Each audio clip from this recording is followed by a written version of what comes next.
Hello guys, welcome to my YouTube channel.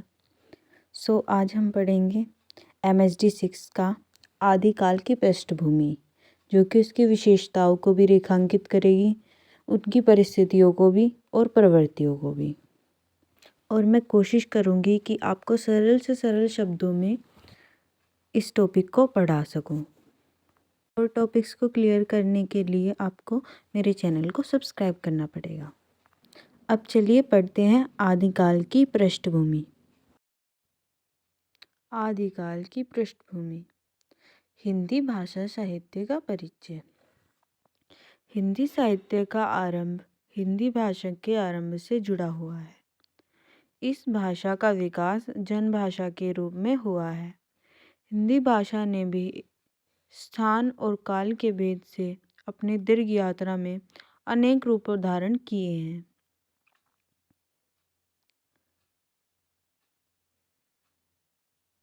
Magahi, Maithili, Bhojpuri, अवधी आदि उसके अनेक रूप भेद पाए जाते हैं, किंतु इन सब में तात्विक समानता विद्यमान है। किंतु इन सभी में काल भेद से ही इन रूपों में अंतर है। इन सब रूपों में रचित साहित्य भी हिंदी साहित्य का ही साहित्य कहा जाता है। हिंदी साहित्य में खड़ी बोली हिंदी का उद्भव शोरसेनी अपभ्रंश से हुआ है। हिंदी भाषा का वास्तविक आरंभ 1000 ईस्वी से माना जाता है। इस तरह हिंदी के विकास का इतिहास आज तक कुल लगभग 200 वर्षों में फैला है। भाषा के विकास की दृष्टि से इस पूरे समय को 3 कालों में बांटा जा सकता है: आदिकाल, मध्यकाल और आधुनिक काल। हिंदी साहित्य का इतिहास 3 भागों में बांटा गया है। आदिकाल, जिसका समय 1050 से 1375 है। मध्यकाल, जिसका समय 1375 से 1900 है, जिसको भी 2 भागों में बांटा गया है: भक्तिकाल और रीतिकाल। भक्तिकाल का समय 1375 से 1700 है। रीतिकाल का समय 1700 से 1900 है। आधुनिक काल का तीसरा भाग आधुनिक काल। आधुनिक काल का समय 1900 से अब तक माना जाता है, जिसका भी विभाजन आगे किया गया है। आदिकाल। हिंदी साहित्य का इतिहास मुख्य रूप से 3 भागों में बांटा गया है: आदिकाल, मध्यकाल, आधुनिक काल। साहित्य के प्रारंभिक काल को ही आदिकाल कहा गया है। इसका समय 1050 से 1375 तक है। आदिकाल के नामकरण में साहित्यकारों में मतभेद है। हजारी प्रसाद द्विवेदी ने ही इस काल का नाम आदिकाल रखा, जो वर्तमान समय में अधिक सही माना जाता है। इस काल के कई नाम दिए गए हैं: वीर गाथा काल, जो कि आचार्य रामचंद्र शुक्ल ने दिया है; संधि काल, जो कि डॉक्टर राम कुमार वर्मा ने दिया है; सिद्ध सामंत युग, राहुल शंकराचार्य द्वारा ही माना जाता है; बीजपन काल, आचार्य महावीर प्रसाद द्विवेदी; वीर काल, विश्वनाथ प्रसाद मिश्र; आदिकाल, हजारी प्रसाद द्विवेदी। इस युग में डिंगल पिंगल भाषा के अतिरिक्त हिंदी भाषा का भी प्रयोग किया जाता है। अपभ्रंश का स्वरूप और विकास। अपभ्रंश भाषा का समय 15 ईसा पूर्व से 1000 ईसा पूर्व तक माना जाता है। आरंभ में संस्कृत के विकृत शब्द रूप के लिए भर्तृहरि, पतंजलि आदि ने अपभ्रंश का प्रयोग किया। धीरे धीरे यह भाषा विशेष के लिए प्रयुक्त होने लगी। वेदों की भाषा देशी भाषा के रूप में संस्कृत का विकास हुआ। इसी प्रकार पाली, प्राकृत, अपभ्रंश का जन्म हुआ। आदिकाल में हिंदी साहित्य के समानांतर संस्कृत और अपभ्रंश साहित्य की भी रचना हो रही थी। अपभ्रंश साहित्य का बहुत बड़ा भाग जैन कवियों द्वारा रचित धार्मिक साहित्य के रूप में मिलता है। अपभ्रंश साहित्य की प्रमुख धाराएं हैं पुराण साहित्य, कथा काव्य, चरित्र काव्य, जैन कवियों का नीतिपरक साहित्य, बौद्ध सिद्ध काव्य, आदिकालीन रचनाएं। आदिकालीन साहित्य को वर्गीकृत किया जाता है 6 भागों में। सिद्ध साहित्य, नाथ साहित्य, जैन साहित्य, रासो काव्य, लौकिक साहित्य, गद्य रचनाएं। जिसमें से सिद्ध साहित्य, नाथ साहित्य और जैन साहित्य धर्म संबंधी साहित्य से जुड़ा हुआ है। आगे देखिए आदिकाल साहित्य की प्रवृत्तियाँ। आदिकाल साहित्य की पृष्ठभूमि या विशेषता कह लीजिए। आदिकालीन साहित्य की पृष्ठभूमि को समझने के लिए हमें आदिकाल की प्रवृत्ति को जानना आवश्यक है। इस समय देश की क्या स्थिति थी, इसके साहित्य को स्पष्ट रूप से व्याख्यायित कर देगी। इस काल में पृष्ठभूमि के निम्नलिखित आधार दिखाई देते हैं, देखे जा सकते हैं। पहला, राजनीतिक पृष्ठभूमि। आदिकाल का समय राजनीतिक दृष्टि से अव्यवस्थित, विशृंखलितता, गृह कला तथा अपराजय का हताश युग था।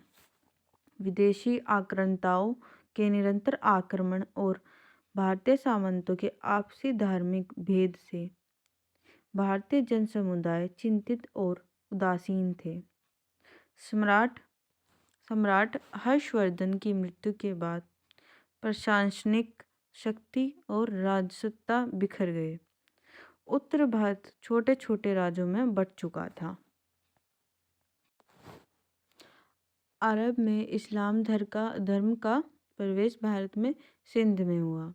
राजा दाहिर को पराजित करके मुसलमानों ने सिंध पर अपना कब्जा कर लिया। आसपास के राजाओं ने दाहिर की मदद नहीं की। महमूद गजनी ने भारत पर कई हमले किए। पंजाब, मथुरा जैसे कई राज्यों को लूटा। सोमनाथ के मंदिर को लूटकर धन ले गया। यही उसका एकमात्र लक्ष्य था कि यहाँ की भारत को लूटकर अपने कब्जे में कर लेना।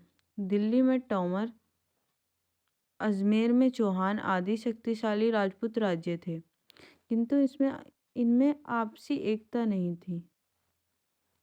फिर एक के बाद एक मुसलमान राजाओं का राज्य होने लगा। राजपूतों की पराजय की बड़ी वजह उनकी आपसी फूट थी, वरना उनमें वीरता की कमी नहीं थी।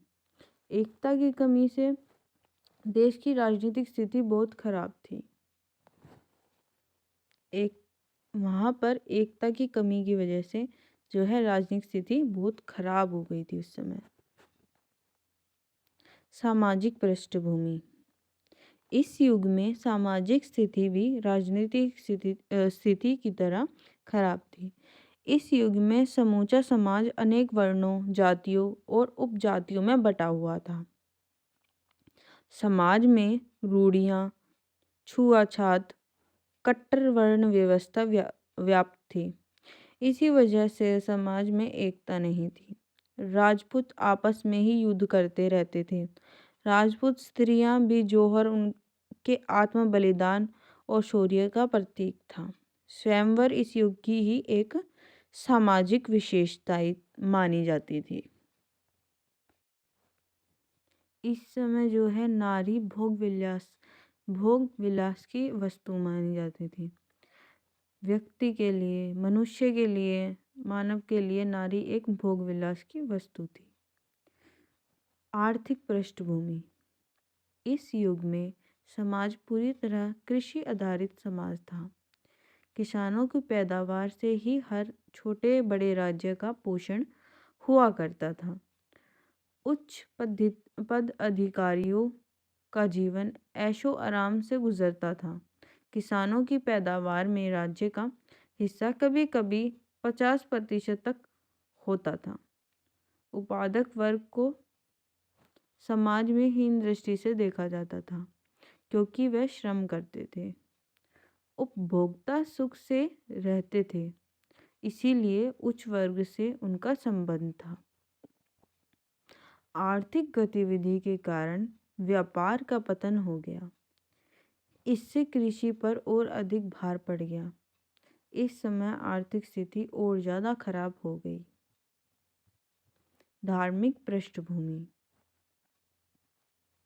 इस युग में वैदिक और पौराणिक धर्म के समान बौद्ध और जैन धर्म भी अपने वास्तविक रूप को छोड़ चुके थे।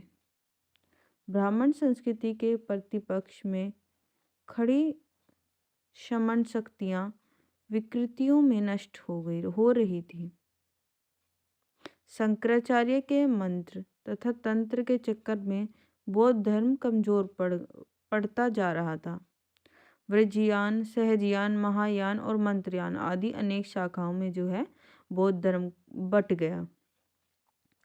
आचारहीनता और चमत्कार प्रदर्शन को अपनाकर ये लोग जनता को ठगने में लग गए थे। ऐसे ही बौद्ध धर्म का जो है खंडन जो है इनके द्वारा किया गया। वैष्णवों के 5 रात्र शैवों के भक्त आदि सभी सिद्धि प्राप्त करने के चक्कर में फंस गए।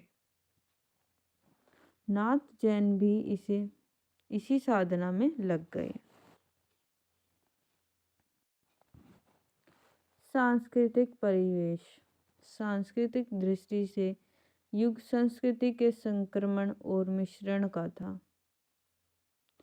आदिकाल को हिंदू मुस्लिम संस्कृतियों के परस्पर मिलन का युग कहा जाता है। मुस्लिम संस्कृति और भारतीय संस्कृति में परस्पर संशय और संदेह का वातावरण बना हुआ था। हिंदू संस्कृति मुस्लिम संस्कृति से प्रभावित होने लगी। विशेषकर भारत के उत्सवों, पर्वों, मेलों, त्योहारों, वेशभूषा, विवाह, खान पान, मनोरंजन आदि पर मुस्लिम संस्कृति का प्रभाव पड़ने लगा था। धन्यवाद। Thank you guys. Thanks for watching my video and please subscribe my channel.